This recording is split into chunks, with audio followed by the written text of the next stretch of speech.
Okay, so before we formally start, two things, three maybe. One, I'm not an escaped convict. Two, uh, I read yesterday on the site, we read that ninth graders had put this event together. When I was in ninth grade, the only events I was putting together was math study sessions, so I'm very jealous today. Also, a lot of you in the audience look like you're students or really young, old people, so probably students. And also, when I was in grade 6 to 12, the coolest things I was attending were like classes. So I think that all of you, before we start, can all of you, for the organizers and for yourselves in the audience, can you give yourselves a huge round of applause for being awesome?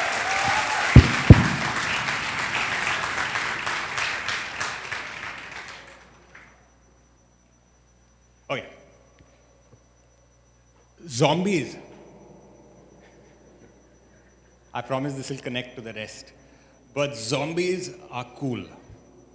One, they live forever unless someone squishes them. Two, they have this whole do-it-yourself thing going with their cooking. If there's a human brain around, a zombie has dinner. And three, they make sweet movies and TV shows. And four, They look like him. okay, not exactly what I had in mind, but I'll take it. But yes, zombies are cool. Not everyone agrees with that, however. And almost no one thinks that our classrooms should be inhabited by zombies. For one thing, it's really bad for the upkeep of the chairs and desks. And what we think, though, is that if more children in high school classrooms worldwide do not see the practical applications of what they're being taught, we are definitely headed for a future where every classroom everywhere is going to be inhabited exclusively by zombies. That would make for a cool movie, but not so much fun to live through. And to avoid the impending zombie apocalypse, there's probably two ways we can fix it. The first is to add more practical value to the conventional subjects taught in schools, and a lot of people are already doing great work in that direction. The second way we can do this is adding new subjects to the existing school curriculum, and each new subject will have practical applications that are apparent to each student. So we'll talk about 7 of these subjects here today. And I really like when a speech starts with zombies. I feel like every speech should. Our first suggested subject in schools is about how to spend less time on social media.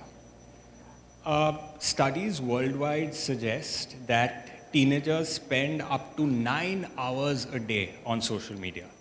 Non-teenagers also do. We're just better at answering surveys with false information. But yeah, if you spend 9 hours a day on anything at all, it's probably time to scale it down. Unless you're Batman or something, in which case probably scale it up a little. But the truth is that it's very hard to admit that this is a problem. And to make that clearer to you, here's a conversation between our evil social media obsessed self that lives within all of us, played by me, I get all the positive roles, and the nice, sensible voice of reason. So here goes. Are you addicted to social media? No? Define sadness. When I send a message on WhatsApp and it gets blue ticked and the other person doesn't reply for like 60 seconds. Define sadness. Yeah, I just told you there's no other definition I really have right now. I'm sorry. So, have you ever wasted hours on YouTube watching videos of cute animals? No? Did you just tell a really big lie? Yes? Okay. Food, clothing, shelter are so 2016. What are your essentials? Wi-Fi, YouTube, and I'll go with shelter like you, but for my phone when it rains. What's common between books, buildings, Instagram, and Snapchat? All of them have stories, but I only really like the last two kinds. They're entertaining. Okay, now imagine you're on a deserted island surrounded by sharks. The sun burns you alive. There's no food, no way to contact civilization. What's your biggest worry? When you said no way to contact, I'm guessing that means no internet. That's my biggest worry because look at it from my perspective. I have a selfie with a shark, but no way to tell the world about it. So yeah. Just checking. You're not addicted to social media, are you? I reserve my right to remain silent. The problem is clear. We're all addicted to social media and we wish we'd spend less time on it so that we can spend time on other things. But we just don't have the willpower. And this is a very clear need for a subject in schools for sure that would help us develop that willpower and disconnect from social media and other things that we spend time on, too much time on and hate ourselves for. Such a course could start with measurement. It's easy to deny something when you don't have the numbers, but when you have a teacher who monitors an app and the app monitors how many times you open Snapchat a day, that's a good start. Yeah. The second way we can go about is understand what we use social media for and replace a part of it. For instance, social media helps us connect to a large number of people, so we can find multiple hobbies that could help us do this.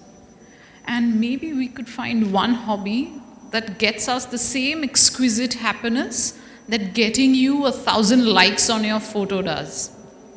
And finally, practical applications where you actually go out and your subject forces you to interview a certain number of people in your neighborhood or your family, which used to be a thing, but sadly isn't anymore. Moving on, our second subject is on how to not be annoying. And as you will see from the titles, every alternate subject we talk about will be slightly less serious than the others. So ask yourselves, what drives you up the wall? For me, it's people who, you know how you offer people dessert to be polite, right? And what they're supposed to do to be polite in turn is to say no thank you and take none of it. But there exist some people who don't get this. They take a huge bite out of your dessert and they take it with one of those big spoons. Small spoons are for dessert, not the big ones. So those. Or people who think that looking into someone's phone or laptop screen is okay, but it's not. It's as heinous a crime as murder, or maybe liking that pen pineapple video. Or I have another one. People who indulge in public displays of affection loudly. And you have no good option in that scenario because if you laugh, you're the insensitive person. If you seem too interested, you're creepy. And if you puke violently, there's too much cleanup involved and you'll become really unpopular. Or people who watch till the end of a TV series or movie and feel compelled to tell the rest of the world about it. So I think it is clear that there's a million ways to be annoying and that most of us are guilty of at least 10,000 of them. If in school we were able to stamp this out, the world would be a kinder, gentler place. But then we'd also get so bored. The next subject that we're going to take up today is how to make health cool. The term healthy has had many definitions over the years. In our parents' era, we used to call chubby people healthy. Believe me, it wasn't a compliment. For me, healthy is probably something I am not and that I wish I was. But if we see health is something that, healthy is a hashtag we use these days to show food we eat once a week and make it look like we eat it a lot more. However, there's data that suggests that for adolescents in urban India, obesity has risen to 29%, which means that nearly 1 in every 3 teenagers could be facing this issue. And it's not just about being fat necessarily, because uh, being healthy is something that could add quality years to your life. So, how would we go about a subject around health? Health would definitely have to be based on the two pillars, nutrition and physical activity. For nutrition, we can have each student consult with a nutritionist along with his or her parent to find a tailored plan required just for them. For practical lessons, teachers can ask students to bring food belonging to certain nutrient groups so that from a very young age we understand which food contains what. As far as exercise goes, there's only one thing that we really respect in schools, and that's when something affects our grades. So if physical activity, you're doing well in a sport, could impact your academic performance as much as being bad at biology or geography could, we'd see a lot of fit people. I mean, all of us do want to live to the age of 150, or at least if they invent something to fix wrinkles by then, sure. Moving on to a very important subject, very hard to do. I want to talk about superheroes here, and I have a complaint. Superheroes have easy superpowers. Some of them can fly, some of them have super strength, all of that. But none of us, have you ever watched a movie where a radioactive spider bit someone and then they gained the power to never yawn again? You haven't, because it doesn't exist, and also because such a movie would probably be really boring. But we believe suppressing yawns can be taught.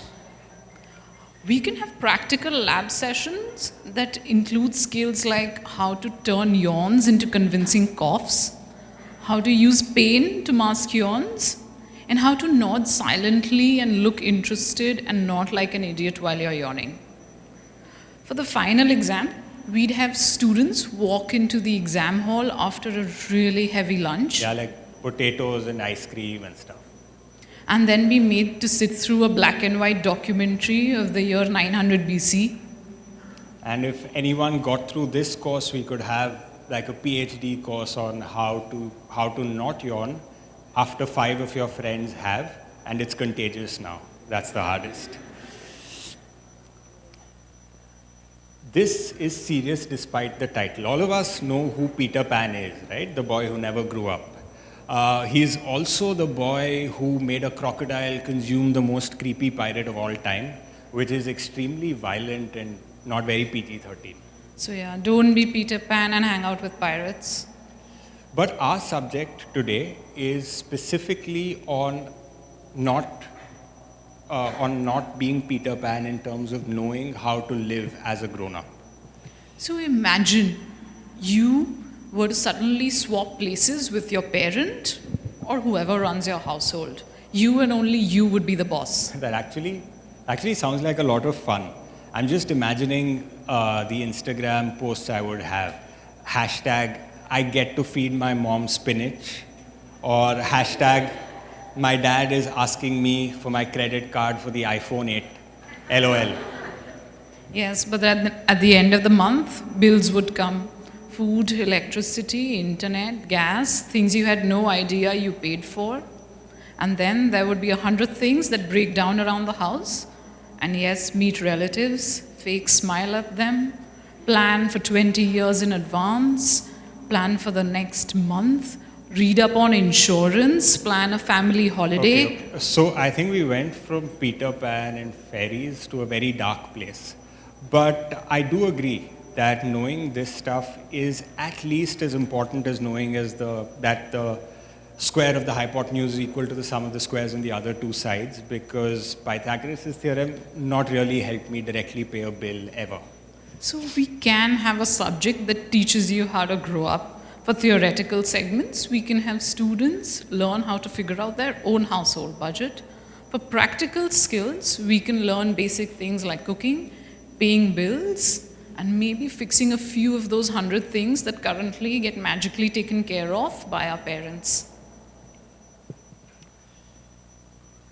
How to stop procrastinating is something that would fix every problem of humankind, I think, except maybe Wi-Fi outages and not having enough chocolate. Unfortunately, Vaibhav kept trying to put off what the course content for this subject would be, and now he has nothing to say. So I offer myself as an example for why you should never procrastinate. And if I thought of something for this slide, it would have been awesome. Okay, moving on. Let's see. If you look around this room, you would see familiar faces. Yeah, I'm guessing they'll be familiar because you're all from the same school. But yeah. But look at the person next to you. Do you think you'd be able to spot some differences from yourself? Possibly. Hopefully. Yeah. Now, maybe it's not so easy. If you look a little bit outside of your classroom, maybe you'd find some. A little outside of your school, some more. The point we're trying to get at is when we come from very similar backgrounds and upbringing, we tend to think that's how the world is. But not everyone comes to school in the same car. Not everyone comes to school in a car. Sometimes, not everyone's going to school. So I think that the opposite of embracing diversity is only hanging out with people exactly like yourself. And I'm guessing you know who else hangs out with people only like themselves. And the answer, of course, is again zombies. And like we discussed earlier, zombies are cool, but not the ideal role models. They have really bad skin. So thank you all. I think you've been a wonderful audience. And before we go, we'd like to do a 20-second recap of everything we've said, mainly for our friend in the 5th row there who probably didn't take the How to Suppress Yawns course. So here's what we've talked about. So if we do end up inculcating all of these 7 subjects in our high school curriculum, you would be able to finally get off Facebook, firstly. Secondly, become nice people. Nicer than you are. You're nice already. Sorry. Thirdly, you'd be able to keep the doctor away. Fourthly, you learn to finally be polite to boring people. And how not to be Peter Pan, how to get stuff done, and how to appreciate differences in people as much as you do in a box of assorted chocolates. Hashtag goals. Thank you guys, you've been great. Thank you all.